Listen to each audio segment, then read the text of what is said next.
Whose house?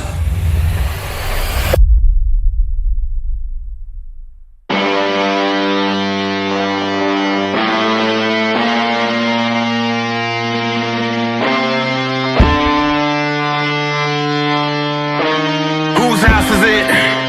Whose house is it? Most dangerous, most dangerous, most dangerous. And then we got, last but not least, we got the Los Angeles Rams, who had a thriller against the Carolina Panthers. Another thing where I think the media had to sell that the Panthers was good, even though it should have been a blowout. They're going against another narrative. My God, they started the Bears with a comeback, but Brandon McMahon is batting, missing a couple field goals and an extra point. But the Bears, they look good. They scored, 23 points in the fourth quarter? Yeah. Caleb Williams, he's still going pretty.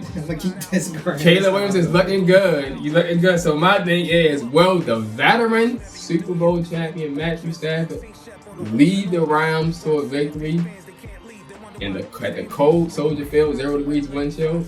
Or with a young phenom Caleb Williams come alive once again? I'm gonna go first this time. And will the Bears prevail? Because Top started it off. Both teams had script of the year worthy playoff wildcard game. And first, let's start with the Rams. The only reason why the narrative of the Rams and Carolina Panthers goes in a blowout for the fucking Rams, because we gotta sell the narrative of the any given Sunday. Now, there was 18 weeks, including a bye week, of any given Sundays in the regular season. And in those any given Sundays, the Carolina Panthers was able to come out with an under 500 record. And then all the complaints that we've been getting for years, when teams, especially coming out of the fucking NFC South, because that seems to be the only teams that know how to fucking get under 500 record division leaders. Every time one of them get it, you hear hella complaints. And every fucking time, the NFL finds a way for that 8 and 9, that 7 and 10 team to make a good showing in that playoff game. No matter to show why it doesn't matter what the record is, as long as you get in anything. That's bullshit. The Carolina Panthers should have got their fucking brakes blown off, and they didn't.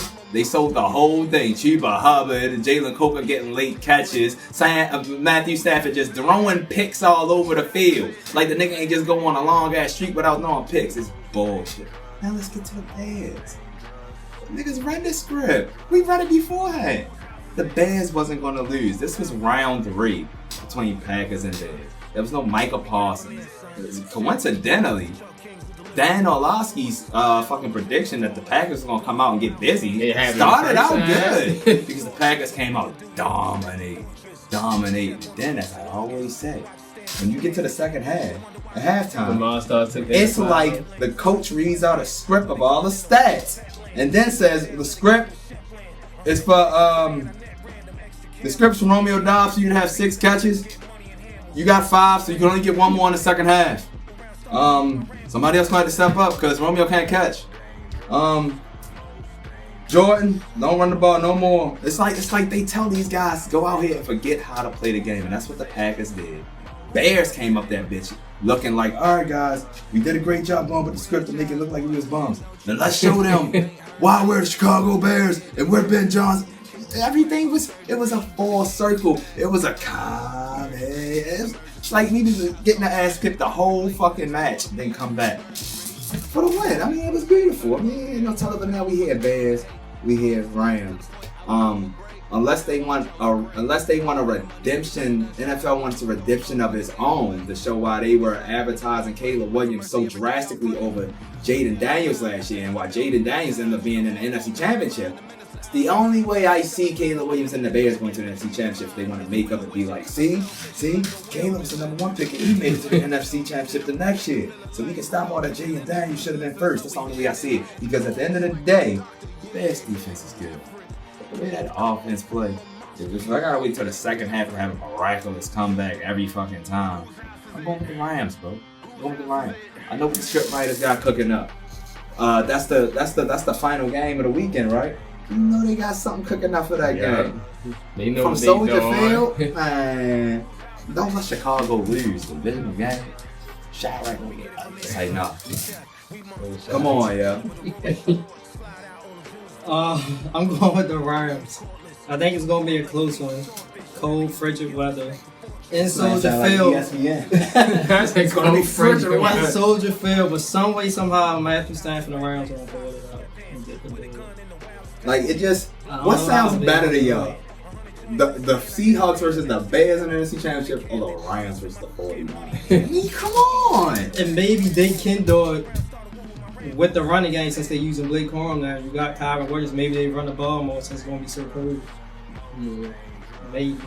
I mean, it's just, the way I see it, if Rams or 49ers win, the NFC has a chance at a Super Bowl this year. If the Seahawks or Bears win, then AFC is winning the Super Bowl. For me, I know I talked about the Bears early on. They proved to me they've been a good team, but now they're running into one of the top teams, the Los Angeles Rams. I think it's going to be a good, close game. But for me, this time, like you said, I don't think Chicago's offense has been like playing slow, and all of a sudden they've been coming alive late in the second half. But I just think the Rams, they got it going right now. They got everybody back. I think Matthew Stafford get a few touchdowns, and they win. And they're going to hit to the NFC Championship game.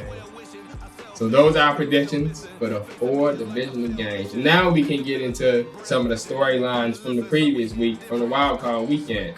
So I do want to go back. Oh, before I start that, I got a trivia question for y'all. We just won the Bears and Rams. What year was the last year that the Bears won a playoff game prior to beating the Green Bay Packers? 2006, 2005. So after that. After that? No, it's when they lost in the NFC Championship to the Packers. Yeah. When I kept saying the Bears, they act like the Bears could never beat the Packers in the playoff. When Jay Cutler was on there. That's when Cutler supposed to have been injured with an injury, but he still ended up. I think he got injured during the game and he came back and he still ended up kept playing. The 2010 season, the last playoff game they won was against the 7-9 Seattle Seahawks. Prior to the game that you had. That was after Beast Mode. That's why I asked that, because we was talking about the 8 and 9. Beast Mode did that against the Saints, and then next week